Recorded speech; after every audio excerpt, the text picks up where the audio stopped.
Mini বন্ডটি তৈরি করার জন্য প্রথমে একটি মিক্সিং বোলের মধ্যে দিয়ে দিচ্ছি ময়দা। এখানে আমি 2 কাপ পরিমাণ ময়দা দিয়ে দিচ্ছি। সাথে দিয়ে দিচ্ছি ইস্ট। এখানে আমি 1 চা চামচ পরিমাণ ইস্ট দিয়ে দিচ্ছি। সাথে দিয়ে দিচ্ছি লবণ 1/2 চা চামচ পরিমাণ, দিয়ে দিচ্ছি চিনি। এখানে আমি 3 চা চামচ পরিমাণ চিনি দিয়ে দিচ্ছি। আপনারা আপনাদের স্বাদ মতন কমিয়ে বাড়িয়ে দিতে পারেন।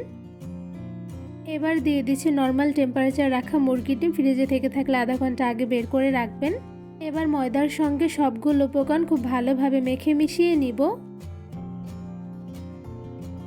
ময়দার সঙ্গে সবগুলো উপকরণ খুব ভালোভাবে মেখে মিশিয়ে নিয়েছি। এবার ময়দার মধ্যে দিয়ে দিচ্ছি উষ্ণ গরম পানি। এখানে আমি অল্প পরিমাণ করে পানি দিয়ে খুব ভালোভাবে মধ্যে একটি ডো তৈরি করে নিব।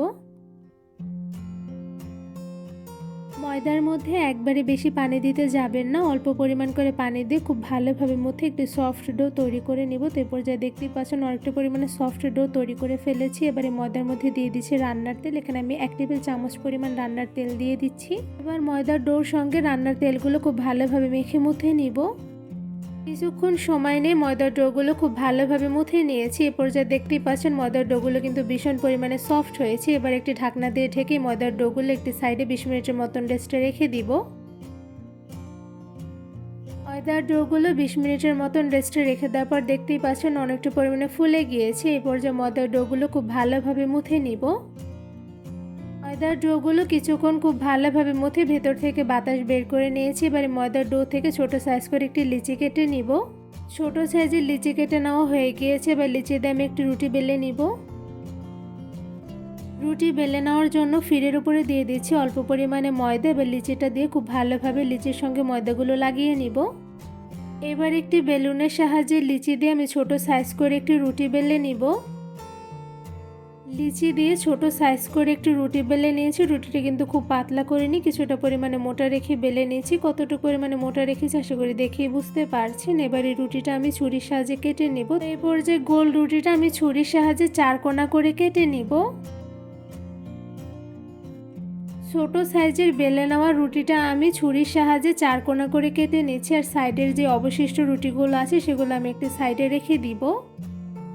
ছুরির সাহায্যে রুটিটা কিন্তু একদম সমানভাবে 4 কোণা করে কেটে নিতে হবে। তো এই পর্যায়ে দেখতেই পাচ্ছেন রুটিটা কিন্তু খুব সুন্দরভাবে ছুরির সাহায্যে আমি 4 কোণা করে কেটে নিয়েছি। রুটিটা 4 কোণা করে কেটে নেওয়া হয়ে গিয়েছে। এবার অবশিষ্ট রুটিগুলো আমি একটা সাইডে রেখে দিয়েছি। এবার ছুরির সাহায্যে রুটির মাঝ বরাবর আমি কেটে নিচ্ছি। রুটিটা মাঝ বরাবর কেটে এবার সেমভাবে রুটিটার মাঝ বরাবর আবারও কেটে নিচ্ছি। এই তো ছোট সাইজের রুটিটা আমি 4 পিস করে কেটে নিয়েছি। দেখতেই পাচ্ছেন খুব সুন্দর একটি বনরুটি তৈরি করে ফেলেছি। এবারে বনরুটিগুলো গরম তেলে ভেজে নিব।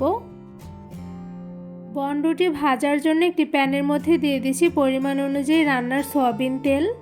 এবার মিডিয়াম আঁচে তেলগুলো হালকা গরম করে এর মধ্যে একটা একটা করে বানিয়ে রাখা ছোট সাইজের বনরুটিগুলো দিয়ে দিচ্ছি।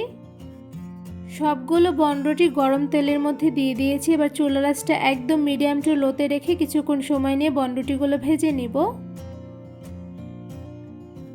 চুলার আঁচ মিডিয়াম টু লোতে রেখে কিছুক্ষণ সময় নিয়ে বনরুটিগুলো ভেজে নিয়েছি। তো এরপর যা দেখতেই পাচ্ছেন একটা সাইডে কিন্তু হালকা ভাজা হয়ে গিয়েছে। এরপর যে একটা চামচের সাহায্যে বনরুটিগুলো একটা একটা করে উল্টে দিচ্ছি।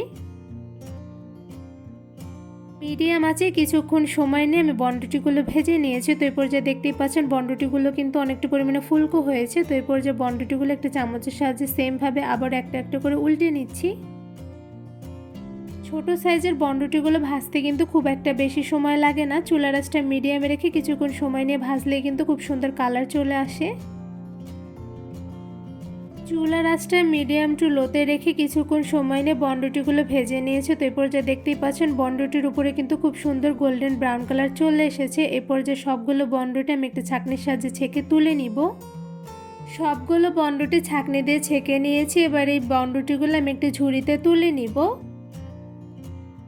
খুব সহজভাবে কোনো রকম ঝামেলা ছাড়াই ঝটপট বানিয়ে নিয়েছি মিনি বনরুটি। মিনি বনরুটিগুলো আমি পাউডার মিল্ক দিয়ে কোট করে নিয়েছি। দেখতে পাচ্ছেন মাশাআল্লাহ দেখতে কিন্তু খুবই সুন্দর হয়েছে। মিনি বনরুটিগুলো যেমন ফুলকো হয়েছে সাথে কিন্তু ভীষণ পরিমাণে নরম তুলতুলে হয়েছে। এই মিনি বনরুটিগুলো যে কতটা পরিমাণে তুলতুলে হয়েছে আশা করি আপনারা দেখেই বুঝতে পারছেন। আমি বনরুটির আপনাদের একটু ছিঁড়ে দেখাচ্ছি অ্যাকচুয়ালি ভিতরে কেমন হয়েছে। এই তো দেখতেই পাচ্ছেন মাশাআল্লাহ বনরুটিগুলো কতটা পরিমাণে নরম তুলতুলে হয়েছে যে খুব সহজেই ছিঁড়ে গিয়েছে। আর বনরুটিগুলোর ভিতরে কিন্তু ভীষণ পরিমাণে ফুলকো হয়েছে। কতটা পরিমাণে ফুলকো এবং নরম তুলতুলে হয়েছে আশা করি তা দেখেই বুঝতে পেরেছেন।